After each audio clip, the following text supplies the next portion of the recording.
इस दरबार में एक शक्ति का उदय हुआ, खास तौर से उनके लिए जिनकी ईश्वर के प्रति गहरी आस्था, विश्वास और श्रद्धा है, जिनके अंदर 84 लाख योनियों के बंधन से छुटकारा पाने की छटपटाहट है, जिन्होंने पिछले कई कई जन्मों में खूब तपस्या साधना की है, मुक्ति नहीं पा पाए हैं, पुण्य से मनुष्य योनि में है। तो इस दरबार के पास उनके लिए एक शक्ति है, और ये 100 लोगों में की जा सकती है, एक साथ 1000 लोगों में की जा सकती है, 10,000 लोगों में, लाखों लोगों में की जा सकती है।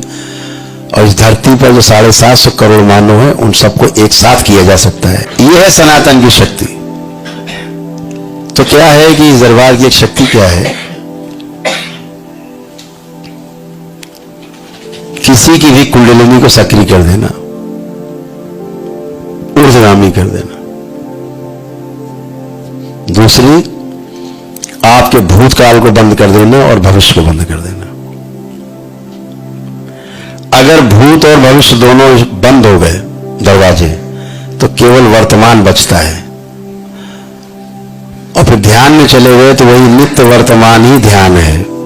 और ध्यान एक घटना है, और जब घटना घटित होती है तो आप अंग्रेजी में कह देते हैं इनलाइटेंड होना, और हिंदी में कह देना समाधि होना। तो समाधि जैसी घटना घटित होती है, यानी समाधान दिखता है, प्रश्न हट जाते हैं, इच्छा विचार आशाएं शांत हो जाती हैं, और उस घटना का नाम है समाधि। समय के पार चले जाते हैं आप, और समय के पार जाते हैं जब आप जाना सीख जाते हैं बार बार, तो आप पहले वह व्यक्ति होते हैं कि पूर्णता को प्राप्त करने के लिए आप विद्यार्थी बन जाते हैं। समाधि में कोई ज्ञान नहीं है, ध्यान रखना। समाधि एक घटना है, समाधि एक अर्हता है, समाधि एक एलिजिबिलिटी है, एक योग्यता है। समाधि, जिसको समाधि प्राप्त हो गई वो इस योग्य हो गया कि अब वो पूर्णता में लीन हो सकता है। अब संयम से, समाधि पूर्वक संयम से ज्ञान को उपलब्ध हो सकता है। समाधि में होना ज्ञान को उपलब्ध होना नहीं है मेरी दृष्टि में। भूत और भविष्य से हम बच जाएं। भूतकाल में पीड़ा पीड़ा भरी है, और भविष्य में केवल चिंता है। तो निरंतर सुख कहां पे है? वर्तमान में। तो ऐसा करके बहुत आराम से समाधि को प्राप्त हुआ जा सकता है। ये विधि भगवान भोलेनाथ और मां की संयुक्त शक्ति से इस दरबार में खुली। तो आप अपनी साधना को बड़े आराम से आगे बढ़ा सकते। जब ये तमाम गंदगी रहती है, तमाम गंदी स्मृतियां रहती हैं, तो तमाम एस्ट्रल प्रोजेक्शन कराती हैं, आपको कुछ का कुछ अनुभव कराएंगे। लेकिन जब सीधे जुड़ते हैं पूर्ण गुरु से, तो आपकी सब काट देता है गंदगी। न भूतो न भविष्यति, वर्तमान। तो वर्तमान में रहना ही निरंतर सुख है, और निरंतर सुख तभी मिलेगा जब भूत और भविष्य से बच जाओगे। इस दरबार का अभ्युदय जो है इसलिए नहीं हुआ कि केवल बीमारी और रोग हटाए जाएं। बीमारी रोग हटाए नहीं जाते। बीमारी रोग का जो कारण स्मृतियां हैं वो नष्ट होती हैं आपके संकल्प से। तो रोग कहां बचा? जो जड़ें कट गई तो फल फूल पत्ती कहां बचेगा? तो दरबार में स्मृतियां आप नष्ट करते हो अपने संकल्प से। तो अद्भुत यह है कि आप ये स्वयं ही करते हो, कोई करने वाला नहीं। स्वयं अपना अनुष्ठान किया, स्वयं संकल्प किया, स्वयं प्रार्थना की, इनसे मुक्ति पाई। कहना अतिशयोक्ति नहीं है, क्योंकि दरबार सब जो अनुसंधान है आप देख रहे हैं यहाँ पे, उनको आप स्वयं अपना अनुष्ठान करके अपने ही संकल्प से, अपनी ही प्रार्थना से काट सकते हैं। और कटेगा तो ही स्वस्थ होगा आदमी। अगर कर्म भोग, कर्म स्मृति नहीं कटेगी, आदमी कभी स्वस्थ नहीं हो सकता। ये हम सभी के बीच में जितने संत रहे हैं, सभी की उद्घोषणा रही है, सबके अनुसंधान रहे हैं कि सारी बीमारियां, सभी कष्ट और सभी रोग हमारे कर्म भोगों का ही परिणाम है। अगर हमारे कर्म भोग नहीं कटेंगे तो क्या होता था? हमारे पूर्ण गुरु हमको दीक्षा देते थे, और हम अपने तप से, तपस्या से, जब तप से अपने कर्म भोगों को अपने गुरु कृपा से काट लेते थे। और जब तक एक भी स्मृति रहेगी तब तक मुक्ति नहीं मिलेगी। जब तक एक भी स्मृति रहेगी, स्मृति रहेगी तो उसके आधार पर इच्छा जन्म लेगी, इच्छा होगी उसके आधार पर पुनः से आप कर्म करेंगे और पुनः से कर्म स्मृतियां बनेंगी। और जब तक कर्म स्मृतियां रहेंगी, कर्म भोग बाकी रहेंगे, तब तक 84 लाख योनियों से मुक्ति का कोई रास्ता नहीं। हमने गुरुओं से यही सीखा, यही समझा कि अपने ध्यान साधना से हम अपने कर्म भोगों को धीरे धीरे करके काट लेते हैं गुरु कृपा से। गुरु हमारी क्षमता बढ़ा देता है सहने की और हम कष्टों रोगों को, कर्म भोगों को आराम से काट ले जाते हैं।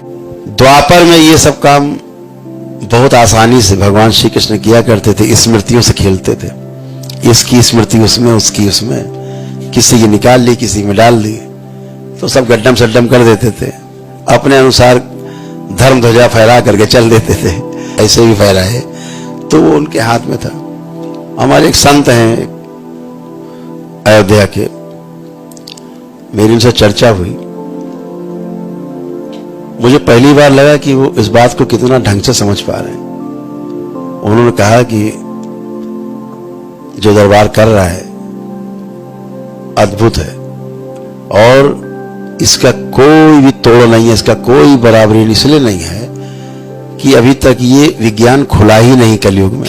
यहां स्मृतियों का दिन भर खेल होता है, तो समझने में लोगों को परेशानी तो हो रही है, पहली बार हो रहा है। युवा है, युवा बच्चे हैं, वो इसको समझें, धर्म को अपनी व्यवस्था को समझें, सनातन को समझें, इस सत्य को समझें, अंगीकार करें, आगे बढ़ें इसको समझ के और फैल जाए पूरी दुनिया में। तो हमारी जो संस्कृति पूरे विश्व में फैल जाए। जो सनातन की घोषणा जो होती है, हम कहते पूरा विश्व जो है वो एक राष्ट्र बन जाए। कौन सा राष्ट्र बन जाए? हिंदू राष्ट्र बन जाए। गुरुदेव, आप जैसे संत जहां रहेंगे ये कोई बड़ी बात नहीं होगी, छोटी सी बात है, पूरा विश्व हिंदू धर्ममय होगा, इसमें कोई बिल्कुल संदेह ही नहीं है। मैं भी सुबह से जब आया तो मुझे बड़ा गड़बड़ लगा, अपने आप में हृदय की बात बता रहा हूं। मैंने कहा ये इतना पैसा लेते महाराज जी कहां डालते हैं, और ये लोगों की जिज्ञासा भी है, मैंने देखी कि ये पैसा कहां जाता है। जब मैंने इसको सोचा, थोड़ा और आगे बढ़ा, तो एक कथा स्थल का हॉल बना है, तो उसमें शायद हो सकता, मुझे लगता है 5-6 करोड़ रुपया लग गया होगा। मैं इस बात को बता रहा हूं कि महाराज जी जो यहां बिल्डिंग बना रहे हैं या जो भोजन करवा रहे हैं और जितनी व्यवस्थाएं ये तैयार की है, ये महाराज जी नहीं ले जाएंगे। ये किसकी है? ये आपका पैसा है, जो हमारी आपकी ही जागृति तैयार हो रही है।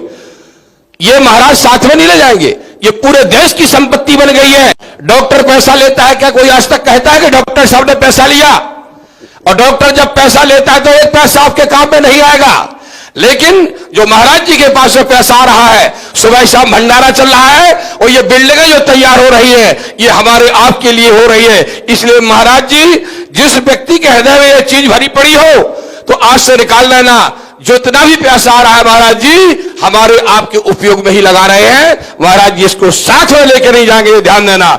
इसलिए हृदय से अगर यहां 10 रुपए का खर्च है तो 12 भी करें, उसमें कोई दिक्कत नहीं, क्योंकि धर्म स्थित जया, धर्म में अपना पैसा जा रहा है और धर्म से ही व्यक्ति की विजय होती है। इसलिए इसमें घबराने की बात नहीं। ध्यान देना, सत्य के रास्ते पे चलने वालों का कभी कोई बाल बाका नहीं कर सकता है, और महाराज श्री की विजय होगी और होके ही रहेगी, संसार की कोई शक्ति पराजय नहीं कर पाएगी। जय श्री राम।